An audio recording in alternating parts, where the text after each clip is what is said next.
Allah বললেন নবী ওয়ালাল আখিরাতু খায়রুল লাকা মিনাল উলা, and verily indeed the hereafter is far better for you than this dunya.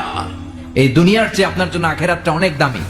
Khairul লাকা মিনাল উলা, এই দুনিয়ার চেয়ে আখিরাতটা অনেক শ্রেষ্ঠ। এতে আল্লাহ বললেন দুনিয়ার চেয়ে আখিরাত শ্রেষ্ঠ, আর এতে আল্লাহ বললেন দুনিয়ার চেয়ে আখিরাত হলো স্থায়ী, ঠিক কি না? বাল তুফিরুনাল হায়াতাদ দুনিয়া ওয়াল আখিরাতু খায়রুন ওয়া আবকা। তোমরা দুনিয়ার জীবন নিয়ে পাগল পাড়া হয়ে থাকো, আল্লাহ বললেন দুনিয়ার জীবনের চাইতে আখিরাতের জীবন শ্রেষ্ঠ এবং স্থায়ী, ঠিক কি না? কার কথা? দুনিয়া স্থায়ী না আখিরাত স্থায়ী? দুনিয়া শ্রেষ্ঠ না আখিরাত শ্রেষ্ঠ? কিন্তু আমরা কোনটার পিছনে দৌড়াই? খালি দুনিয়া দুনিয়া। দুনিয়া কে মজা লে লো, দুনিয়া তোমারি হ্যায়, কিন্তু জান্নাত কে মজা লে লো, জান্নাত তোমারি হ্যায়, ওইটা কয় না? আছে না নাই? দুনিয়ার পেছনে পাগল হয়ে আমরা পড়ে থাকি। এই দুনিয়ার জীবনটা একটা মায়াজাল, এটা একটা মরিচিকা। এই মরিচিকা, এই ধোঁকা, এই লালসা আর এই মায়াজালের পেছনে আমরা ছুটছি। ছুটতে ছুটতে হুট করে একবার কবরের ভিতরে ঢুকতে হবে। কথা বলেন, তখন আমাদের টনক নড়বে। এই জন্য দুনিয়া মুমিনদের জন্য শ্রেষ্ঠ আর স্থায়ী জায়গা নয়। মুমিনের আসল জায়গা হচ্ছে আখিরাত। মুমিনের শান্তি আর কল্যাণের জায়গা হচ্ছে আখিরাত। জান্নাত হচ্ছে মুমিনের শেষ ঠিকানা। চিৎকার করে বলেন ঠিক কিনা? সেটাই বিশ্বনবী বললেন, নবী কাফির মুশরিকদের কথা আপনি কান দিবেন না, ওদের কথায় হতাশ হবেন না, নিরাশ হবেন না, হাল ছাড়বেন না, ভরসা রাখবেন কার উপর? কারণ ওয়ালাল আখিরাতু খায়রুল লাকা মিনাল উলা, এই দুনিয়ার জীবন ক্ষণস্থায়ী জীবন, চিরকালীন জীবন হলো আখিরাত। নবীরে কিভাবে আশ্বাস দিতেছে দেখছেন? অ্যাসিউরেন্স করতেছে, কনফার্মেশন। এই সূরাটা যে শান্তির সূরা, মোটিভেশনের সূরা, অনুপ্রেরণার সূরা, ইন্সপাইরেশন যে জায়গায়, প্রতিটা আয়াতে আপনি ইন্সপাইরেশন পাবেন। তো প্রতিটা আয়াতে আপনি উজ্জীবিত হবেন, সজীব হবেন, এনথিউজিয়াস্টিক এন্ড এনার্জেটিক হবেন, আপনি এনার্জি ফিরে পাবেন। আলহামদুলিল্লাহ পড়েন। এরপরে বিশ্বনবী আরো খুশি করার জন্য আল্লাহ বললেন ওয়ালা সাউফা ইউতিকা রাব্বুকা ফাতারদা, ও নবী অচিরে এমন এমন জিনিস আমি আপনারে দান করব, এগুলো পেয়ে আপনি খুশি হয়ে যাবে। কে বলে? কারে বলে? শুনতেছেন? বুঝতেছেন? কষ্ট হচ্ছে না তো? ওয়ালা সাউফা ইউতিকা রাব্বুকা ফাতারদা, অচিরেই এমন এমন জিনিস আমি আল্লাহ আপনারে দান করবো। ওরা আপনারে গালি দেয়, ওদের কথা আপনার মন খারাপ, আপনি হতাশ, ভয় পাবেন না নবী, হতাশ হবেন না, নিরাশ হবেন না, আমার উপর ভরসা রাখেন না। এমন এমন জিনিস আমি আপনারে দেব, ফাতারদা, ওগুলো পেয়ে আপনি খুশি হয়ে যাবেন। সুবহানাল্লাহ পড়ে। আল্লাহর কাজই হলো বিশ্বনবীরে খুশি রাখা। Verily I'm gonna give you something that will make you happy, এমন জিনিস আপনারা দেব নবী, আপনি খুশি হয়ে যাবেন। আল্লাহর কাজই হচ্ছে বিশ্বনবীর খুশি রাখা। যেখানে বিশ্বনবীর মন খারাপ, ওইখানে বিশ্বনবীর আল্লাহ আছে না নাই? বিশ্বনবীর উপাধি দিয়েছেন আল্লাহ হাবিবুল্লাহ, কি দিয়েছে? আর সাইয়েদনা ইব্রাহিমের উপাধি খলিলুল্লাহ। দুইজনই আল্লাহর প্রিয়, দুইজনই উলুল আজমি মিনার রাসূল। কিন্তু খলিল মানেও বন্ধু, হাবিব মানেও বন্ধু। খলিল মানে এমন বন্ধু যেই বন্ধু আল্লাহরে খুশি করার জন্য কাজ করে, আর হাবিব মানে এমন বন্ধু যেই বন্ধুরে খুশি রাখার জন্য আল্লাহ নিজেই কাজ করে। কি শান, কি মান এই নবীর! আর ওই নবীরে গালি দেয়, এগুলো জাহান্নামের নরকীট আর পিতৃ পরিচয়হীন জারদ সন্তান।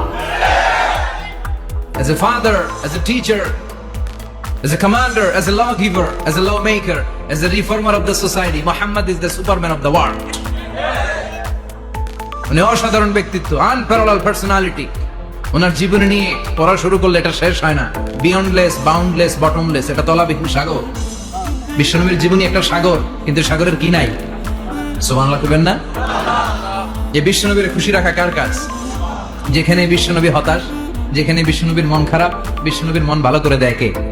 এজন্য আল্লাহ বললেন ওয়ালা সাউফা ইউতিকা রাব্বুকা, অচিরেই আপনার রব আপনাকে এমন এমন জিনিস দান করবে নবী, এগুলো পেয়ে আপনি খুশি হয়ে যাবেন। কিভাবে নবী খুশি হয়েছে, কিভাবে নবীর আল্লাহ খুশি রাখবে শুনবেন? শুনবেন? শুনবেন? দেখেন, খেয়াল করে বুঝতে হবে কিভাবে আল্লাহ তাআলা বিশ্বনবীকে খুশি করেন। দেখেন, বিশ্বনবীর প্রথম কোথায় খুশি করলেন? বিশ্বনবী মক্কার জমিনে দাওয়াতি কাজ যখন শুরু করলেন, তিনি দেখলেন বিশ্বনবী খুব ভালো অ্যানালাইসিস করতে পারতেন। তিনি মক্কার সোসাইটিটাকে, সমাজটাকে বিশ্লেষণ করে অ্যানালাইজ করে উনি দেখলেন যে এই মক্কায় দাওয়াতি কাজের একটা শক্ত অবস্থান নিতে হলে দুইজন লোকের একজন আমার চাই। সুবহানাল্লাহ পড়েন। কি বিশ্লেষণ শক্তি, কি চিন্তা শক্তি! উনি ঘেটে ফেললেন উনি বুঝে ফেললেন সবাইকে দেখে যে দুইজনের একজন আমার সাথে না থাকলে আমার দাওয়াতি কাজ চালানো কষ্ট হয়ে যাবে। এজন্য গভীর রাতে তাহাজ্জুদের নামাজ শেষে আল্লাহর কাছে কেঁদে কেঁদে বিশ্বনবী দোয়া করে, আল্লাহ আল্লাহুম্মা আইজ্জাল ইসলাম বি আহাব্বির রাজুলাইনি ইলাইক। আল্লাহ, দুইজন লোকের যেই লোকটারে তোমার দরবারে মকবুল মনে হয়, ভালো লাগে, পছন্দ হয়, তাদের একজনকে ইসলামের ভেতরে ঢুকিয়ে দিয়ে ইসলামকে তুমি বিজয় দান করে দাও। ও আল্লাহ, দুইজনের একজনকে আমার চাই। একজন হলো আবি জাহাল ইবনে হিশাম, হিশামের বেটা আবু জাহাল, আও উমর ইবনুল খাত্তাব অথবা খাত্তাবের বেটা উমর। সুবহানাল্লাহ পড়ে। সাথে সাথে দোয়া কবুল করলো কে? কার জন্য করলো? নাকি আবু জাহেলের জন্য? আবু জাহেলের চোখের সামনে পর্দা ছিল, ও পর্দা সরায় না। ওর অন্তরে পর্দা, ও পর্দা উঠে সত্যটা দেখতে চায় না। এজন্য ওর জন্য গোটা বিশ্ববাসীর আছে ঘৃণা। ও যেখানে মারা গেছে, ওর যেখানে জন্মস্থান, ওইখানে সৌদি সরকার ল্যাট্রিন বানাই দিচ্ছে। ঘৃণার প্রতীক। ওইখানে তো অন্য কিছু বানাইতে পারতো, ল্যাট্রিন বানাইতে যাবে কেন? গোটা বিশ্বের মানুষ যায় যেন এটা ভরাই দিয়ে আসতে পারে। কথা বলেন। এই বেয়াদবটার জন্য আল্লাহ দোয়া কবুল করেন। ওমরে ফারুক রাগী ছিলেন, কিন্তু সত্য প্রকাশে, সত্য গ্রহণে আপোষহীন। সত্য দেখলেই উনি মেনে নিতেন। এটা জাহেলি যুগে ওনার মধ্যে এই গুণ ছিল। আল্লাহু আকবার। বিশ্বনবী কেঁদে কেঁদে দোয়া করে, আল্লাহ, মক্কার জমিনে এই দুইজনের একজন যদি কালেমা না পড়ে, মক্কার জমিনে দাওয়াতি কাজ চালিয়ে যাওয়া কঠিন হয়ে যাবে। হয় হিশামের বেটা আবু জাহেল কিংবা খাত্তাবের বেটা উমরকে তুমি ইসলামে ঢোকাও। আল্লাহ উমরের জন্য দোয়া কবুল করলেন। বিশ্বনবী তখনও বুঝতে পারেন এই দোয়াটা কার জন্য কবুল।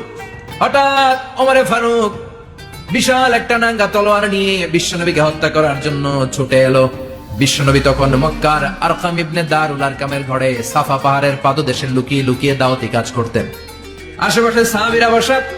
বিশ্বনবীর চাচা হামজা ইবনে আব্দুল মুত্তালিব বললেন, নবী তাড়াতাড়ি পালিয়ে যান, ওই যে দেখা যায় ওমরে ফারুক তলোয়ার নিয়ে আপনারে মারতে আসছে। বিশ্বনবী বললেন, চাচা সরে যান। সাহাবীদেরকেও সরে যেতে বলেন, দরজাটা খুলে দেন, ওমরকে আসতে দেন। আমার তো মনে হচ্ছে ওই যে তাহাজ্জুদের নামাজ পড়ে আল্লাহর কাছে কেঁদে কেঁদে আমি দোয়া করেছি, আমার দোয়াটা আজকে কবুল হতে চলেছে। আমার তো মন বলছে আল্লাহ দোয়াটা কবুল করবে। দরজা খুলে দেন।